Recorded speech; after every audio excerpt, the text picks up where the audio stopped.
In recent times, we've acquired some pretty prestigious project cars. We've had Aston Martins, Jaguars, Bentleys and Porsches. But every now and again, we do like to do a bit of bread and butter stuff as well. But what's the perfect halfway house? Something that's a little bit more affordable, but still has the modicum of luxury that we kind of enjoy here on Classics World.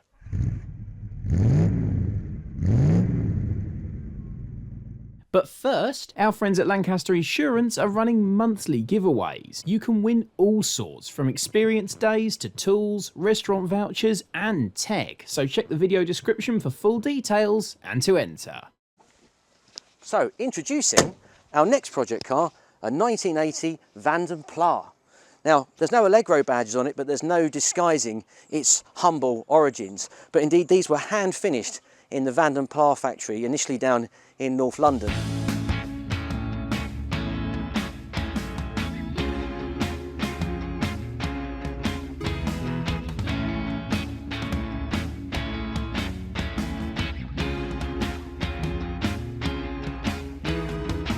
It's a 1981, which, as I said, is an interesting point anyway, because the Vanden Plas factory closed at the back end of 1979, and Vanden Plas Prep moved, certainly for these at least, up to the Abingdon works, which itself, of course, closed a year later.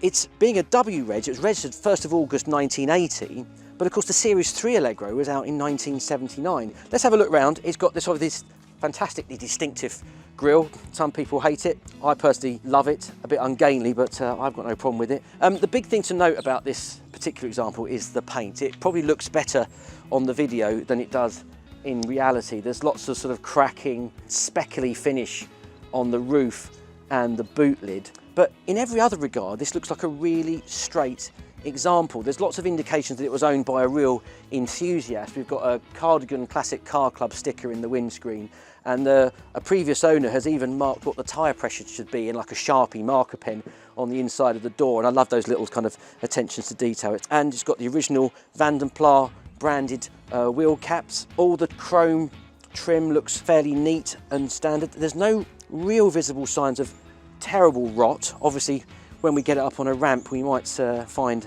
other horrors, but you know, structural stuff, it looks pretty fine. So the deliberation will be about what we do with the paint. You could spend a good few £1,000s doing a full respray, and we do think it's going to be a full respray. I don't think you can do any localised repairs, because when you make a localised repair, you'll just make the rest of it look even worse. But it's probably on that cusp now where it might even be financially viable. Yeah, I think overall the exterior looks pretty tidy. Honest condition is probably what we'd go for. Now, inside, it's actually a very similar story to the outside. Very straight condition. The wood veneer is actually in remarkably good condition. There's a slight mark just up there by that vent. Remember, Quartic wheel fans, the Vanden Plas never came with the odd square steering wheel. We've got a much more traditional steering wheel here. They all came with the automatic gearbox, 4-speed auto.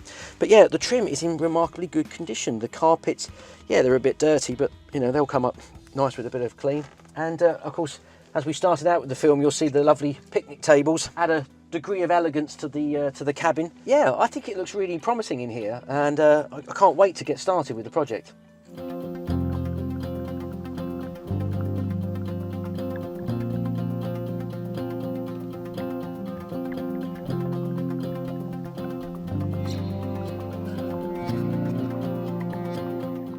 Right, so we're out on the road then. First impressions are actually really positive.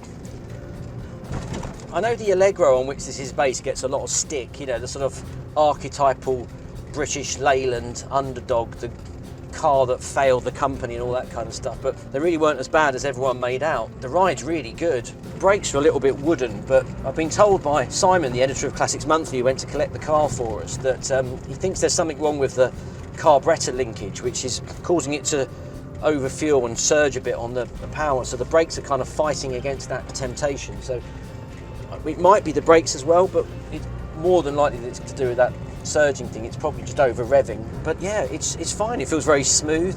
The Vanden Plas had extra sound deadening, so actually it does feel quite refined in here. The dials are all clear, they're all working. Being a 4-speed auto, the acceleration is not exactly great, but you know, it's running fine. Got to hand it, actually, the hydroelastic suspension is really quite good. The ride is superb, and yet actually it feels pretty nippy, plenty agile enough. So another cool thing about this is when the Vanden Plas was first introduced at the tail end of 1974. It cost £2,000, which is almost double the cost of a standard Allegro. And £2,000 in today's money is about £15,000, which is roughly what a premium Super Mini is today, of course. This particular car we bought from auction for just £2,300, so just £300 more than it cost new, which I think is quite cool. Of course, they're getting so rare now as well, that's the other thing. Getting a Allegro of any spec, Vanden Plas or otherwise, is actually quite challenging, I reckon. This one's a good enough base condition. People would have been put off by that paintwork, but actually the fundamentals are decent. The mechanicals of these, that E-Series engine is well proven. I looked at the MOT history of this. It's done about 8,000 miles in 15 years. The failure notices that I saw on the history were all fairly minor stuff. There were some advisories for oil consumption, and the rest of it was things like no screen wash. Yeah, I love it. I love the, I mean, this steering wheel is pretty cheap and nasty, but the Vanden Plas badge adds an element of class to it. I love all the wood. I love these big seats. I love the armrest. The picnic tables are obviously ridiculous. Not so much a picnic, maybe a M&S sausage roll or something. Oh, I really like it though. I love the fact that it's just this ugly duckling. Beauty is in the eye of the beholder, they say.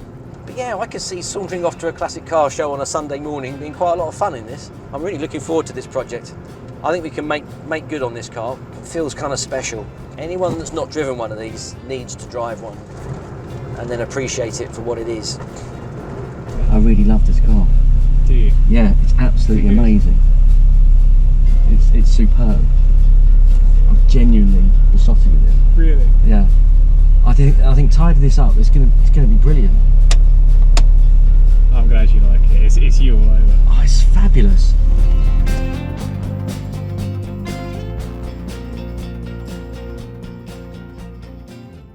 This video is proudly sponsored by Lancaster Insurance. Give them a call on 01480 400 889 for an insurance quote on your classic car. And don't forget to click the link in the video description to enter their latest competition.